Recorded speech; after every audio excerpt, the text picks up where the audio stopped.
Nah, Min, kalau saya boleh tahu pengalaman Ikmin ketika wisata mistis di daerah Semarang itu, khususnya di Hotel Sky Garden itu, boleh diceritain lebih detailnya nggak? Bisa. Jadi kan kita waktu itu tuh kurang lebih ada 20 orang ya, kita mengunjungi ke Sagaran itu sama teman-teman lah. Dari situ kita minta izin sama juru kuncinya, terus juga ya apa namanya, setelah habis bernegosiasi kita diizinkan lah buat masuk untuk mengelilingi Hotel Sky Garden itu.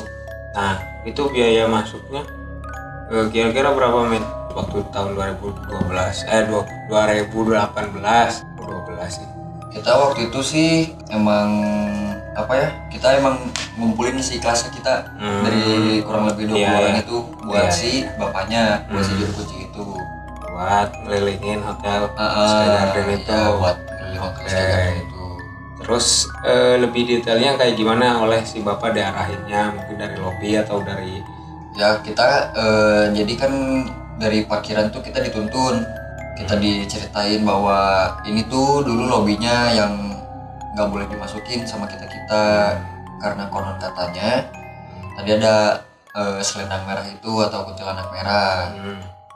Nah terus kita diajak ke lantai 2 sama si juru kuncinya.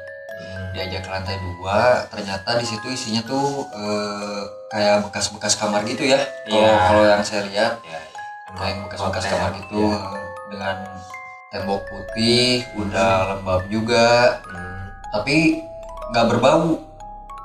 Kan biasanya kalau tempat-tempat lembab tuh bau kan ya? Biasanya bau. Biasanya ada bau. Kalau ini enggak nih. Jadi emang kayak bau angin biasa aja, udah seger malah anginnya. Kita dituntun ke sana, kita menelusuri lorong yang ada di sana lah. Jadi lorong itu kalau yang saya lihat sih kayak dulunya bekas-bekas kamar gitu ya.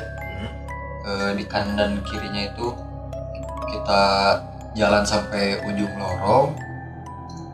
Di ujung lorong itu ada kamar yang kebuka. Kita masukin lah kamarnya. Kita masukin kamarnya, pas dilihat-lihat emang udah hancur banget sih si bekas-bekas kamarnya itu. Segi apa sih, infrastrukturnya udah hancur banget ya. Udah hancur dalamnya. Kalau yang waktu itu saya lihat udah kayak nggak hancur-hancur banget sih, tapi ada tembok yang udah setengah. Iya. Kayak tembok kamar mandi itu udah setengah. Terus kemana lagi, Min? Setelah dari situ kita diajak lagi keluar sama bapaknya, ngikutin lorong lagi. Yang kita kaget tuh ternyata di situ banyak coret-coretan tuh di lantai 2 itu. Nah itu dia yang bikin seremnya ya. Bikin seremnya itu kan banyak coret-coretan gak jelas lah pokoknya.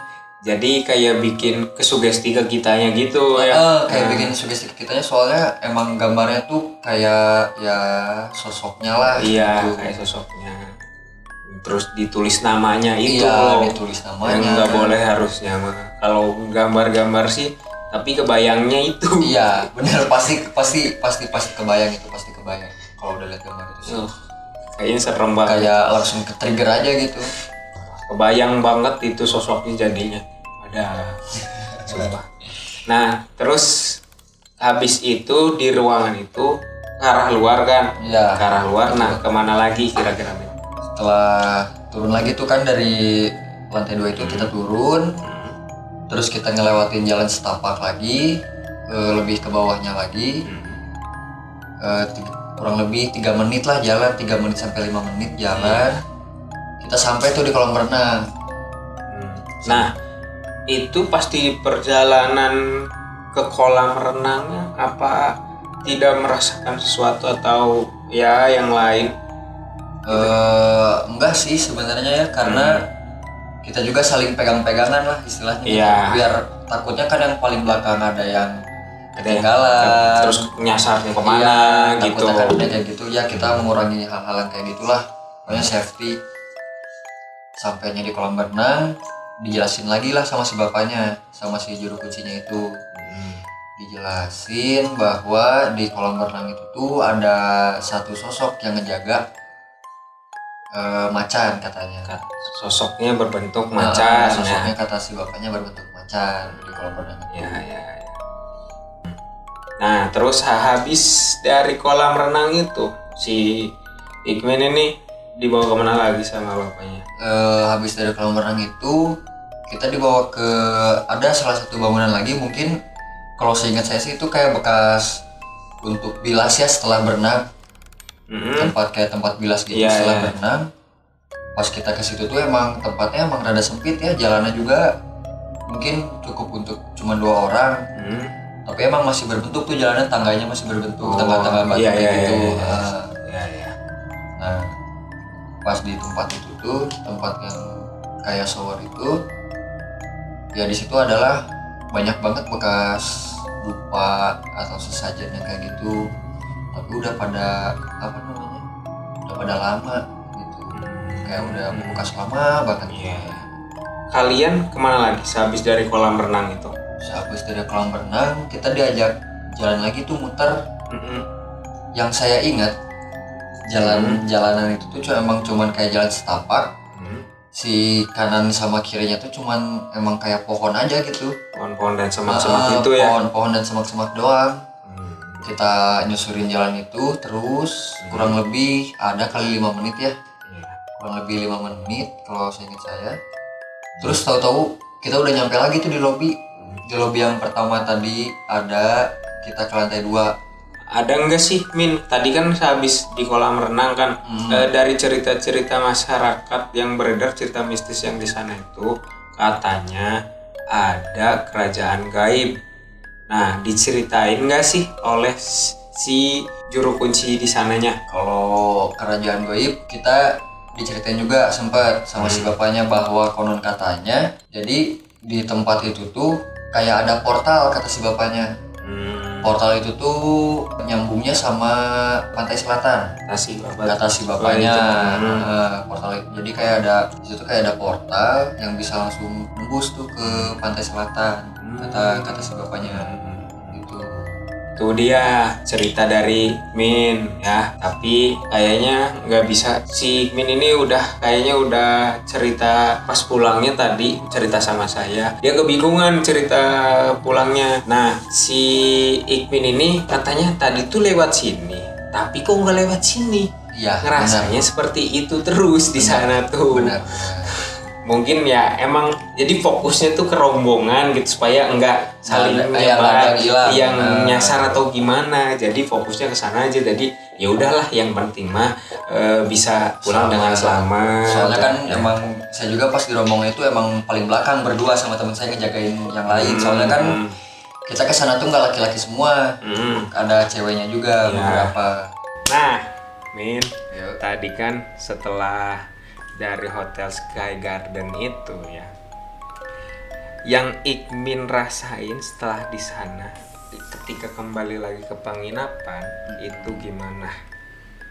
Kalau cerita itu kita mulainya dari ini aja ya, dari pas udah ngelilingin, terus balik lagi ke parkiran, kita ngobrol-ngobrol. Saya juga sempat ngobrol sama juru kuncinya. Jadi anak-anak yang lain pada di dekat mobil, sedangkan saya berlima sama si juru kuncinya ngobrol sama si juru kuncinya. Kita nanya-nanya, tiba-tiba si bapaknya ngomong ke teman saya, toh dek, di belakang kita ada yang tinggi besar kan. Di situ saya mulai ngebayangin dong, yang tinggi besar kayak gimana sih. Kebayang. Soalnya belakangnya emang pohon tinggi, emang pohon tinggi besar. Saya ngebayangin sambil lihat ke atas, ya ngebayangin aja sih. Habis itu udahlah, kita ketawa-ketawa lagi, ngobrol, kita foto di parkiran. Pas foto di parkiran, teman saya satu ada yang ditempelin sama Mbak Kun, kuntilanak. Jadi dia tuh fotonya, dia posisinya paling belakang tuh, nyender ke mobil. Dia berasa melayang di situ. melayang. Berasa melayang gitu, kayak nggak napak sama tanah gitu si kakinya. Udah berarti udah ada yang masuk kayaknya ya. Udah ada yang masuk. Dari situ ketahuan lah teman dari rombongan kita itu ternyata ada 2 orang yang bisa. 2 orang yang bisa melihat dan mengeluarkan. Nah, teman saya itu dibantu sama teman saya karena mobilnya di beda tempat, bukan di dalam Sky Garden-nya tuh parkirnya. Kalau mobil dia di luar, dia udah dihilangin lah. Jadi pas turun dari Sky Garden itu dihilangin sama teman saya. Kalau kejadiannya satu lagi itu terjadi ke saya sendiri karena saya parkir mobilnya di dalam Sky Garden. Otomatis kan langsung naik tuh dari situ. Kita turun lagi ke jalan, ikutin jalan turunnya. Nah, dari situ pas udah nutup pintu mobil, dari situ mulai kerasa tuh kepala sebadan-badan lah pokoknya, tapi pertama kepala dulu nih. Jadi kayak berat atau kayak tiba-tiba penggel aja gitu ya. Kepala tuh tiba-tiba udah kayak yang berat banget aja gitu. Emang saya kan udah ngeluh ke teman saya, Nut, kok pusing ya gitu pas nutup pintu mobil sampai sekarang. Udah dari situ nggak dipikirin, kita jalan-jalan lagi cari makan yang lain makan saya enggak. Yang lain makan saya enggak. Habis itu pulang lagi tuh ke rumah. Pulang lagi ke rumah. Di situ pas nyampe rumah itu baru kejadian lagi ke saya. Ngerasa kayak gitu lagi berat. Ngerasa berat itu bener-bener nggak bisa ngomong. Bisa gerak tapi cuman kayak duduk gini doang nih. Bengong. Lama banget. Jadi pas pulang ke rumah tuh teman saya yang bisa lihat itu tiba-tiba langsung sholat. Padahal itu keadaan waktu jam 3 subuh. Bingung dong kalau tahajud kan. Masa sih tahajud gitu. Tiba-tiba sholat, saya masih diem. Itu tuh saya udah ditendangin sama teman-teman saya. Bal, udah dipanggil gitulah. Cuma saya tetap aja diem kayak gitu. Dikasih. Berarti si Ikmin ini udah ngerasa ditendangin, tapi yang luarnya itu ngerasa siapa yang di luarnya itu. Yang curiga itu. Betul. Nah, dari situ beres teman saya sholat, berdoa, saya dikasih air putih sama teman saya 1 gelas. Dikasih air putih, terus saya disuruh tidurlah saya di situ. Tidur. Keesokan paginya ya badan kayak udah biasa aja gitu, udah enak lagi.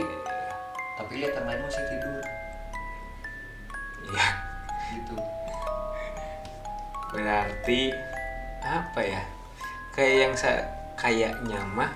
Jadi si Ikmin ini kayaknya mah habis dari Hotel Sky Garden itu yang dirasain pas di mobil itu, pas nutup pintu mobil, yang dia rasain, yang saya ini mah kebayangnya ya itu emang sosok penunggu yang di sana. Tetapi pas kembali ke Bandung mah kayaknya beda. Ketika orang yang udah pikirannya udah kebuka dan ingat-ingat lagi ke arah sana, jadi kebayang sesuatu yang ada di sekitarnya gitu. Jadi ada yang nempel lagi, tapi bukan si itu ya, yang di Semarang itu nggak akan mungkin kayaknya ya.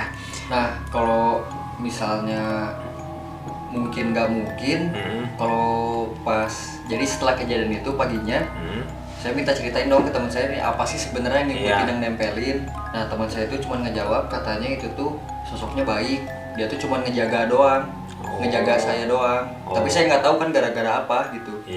Kalau misalnya buat ngejaga saya, soalnya di sana juga kan emang kita nggak ada yang sompral atau kayak gimana. Dan itu tuh kagetnya juga sampai Bandung masih terbayang-bayang. Bukan masih terbayang-bayang, masih diikutin sampai Bandung tuh. Jadi pas saya sampai Bandung, saya langsung datengin lagi ke teman saya. Berarti ya si Ikmin ini ada yang suka ya, berarti ya itu aja. Pengennya mah ngejagain nih, pengennya mah nggak. Sosoknya laki-laki. Pengennya mah ngejagain lah, semoga dijagain. Allahu Akbar ya tenaun. terima kasih ya Iya. sudah berbagi pengalaman dengan saya di acara Kumis ini, Kupas Cerita Misteri. Nah, kalian bagaimana orang Semarang? Apakah ada yang mengalami hal serupa dengan Iqmin, teman saya ini yang pernah berkunjung ke Hotel Sky Garden? Coba ceritakan di kolom komentar. Nah, jangan lupa apa, Min? Jangan lupa subscribe, like, comment, and share. Ya, itu dia. Jangan lupa aktifin tombol notifikasinya Betul. biar nggak ketinggalan video dari kita ya. Betul. Buat Yo. orang-orang Semarang juga, kalau misalnya cerita tadi ada yang salah, mohon dikoreksi di komentar ya. Iya. Langsung. Sip. Oke, see you next video.